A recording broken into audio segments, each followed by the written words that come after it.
Hi, and welcome back to another episode of Hyrule Warriors Definitive Edition.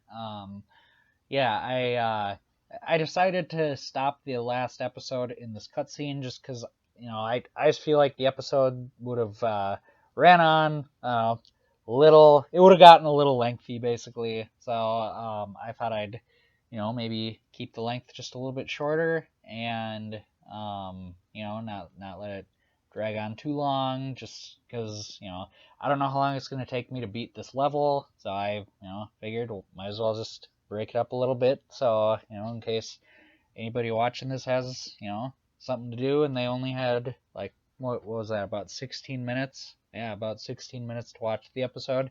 So anyway, let's get back to business here. So we're not going to skip the cutscene.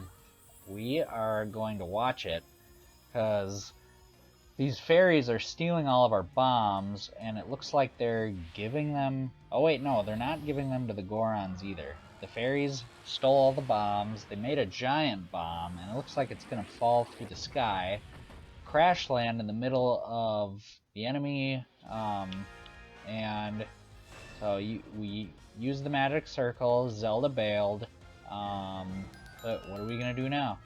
It dealt a devastating blow to the enemy's forces. Wow, we did it. The enemy suffered a devastating hit. Not bad, dudes. Not bad.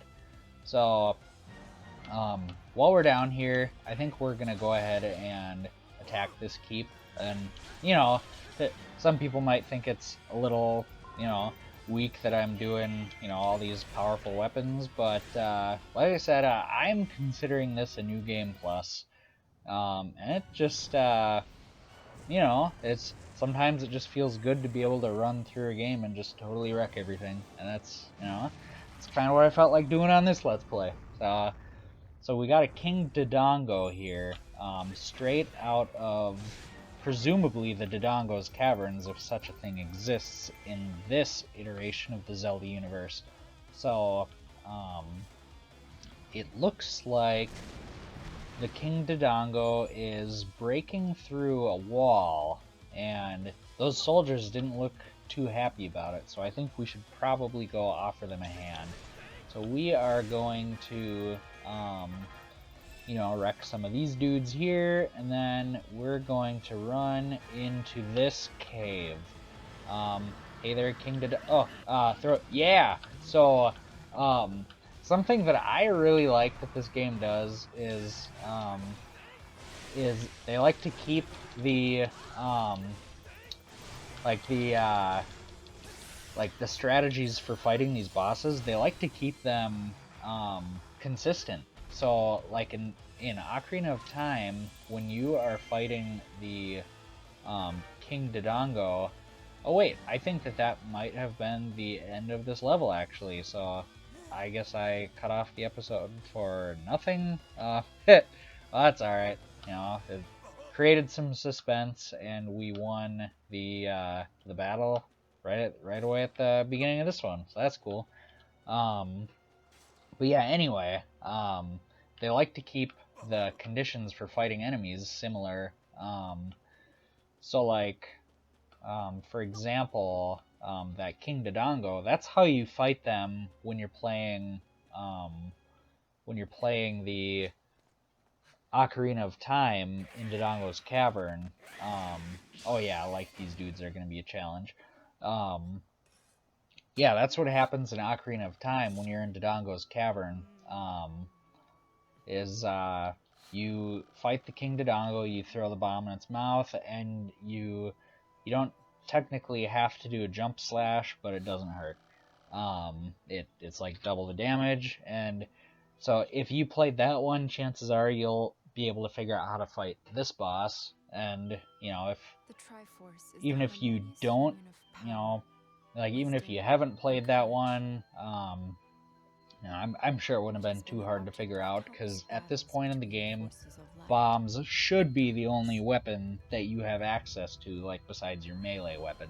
And so just kind of narrowing down your options there. It probably wouldn't be too hard to figure out that your option would be throw the bombs in its mouth. And maybe the game would have told you how to do that eventually, but I just think it's cool that they do that. It's a like as if the game itself wasn't like a fun throwback to other Zelda games that you've played and that you do like.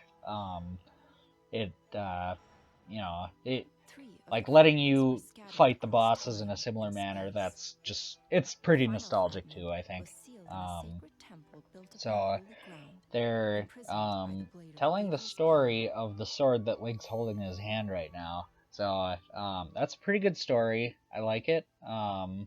Just the Master Sword always has like a mythical story behind it, and it's kind of cool feeling like you're taking part in some ancient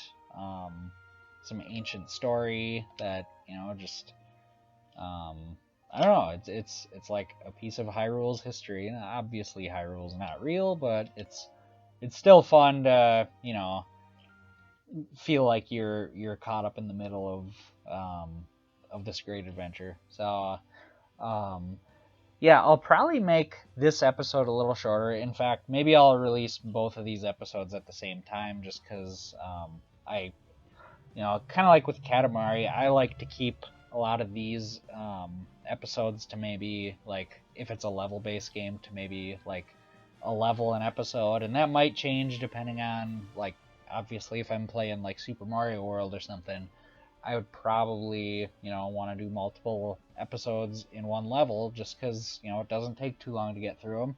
So I'll just kind of, judge for myself, as I play this a little more, just kind of feel it out, see what feels the best on that, and yeah, probably go from there. So if you enjoyed this, then please join me on the next one as well. Thank you.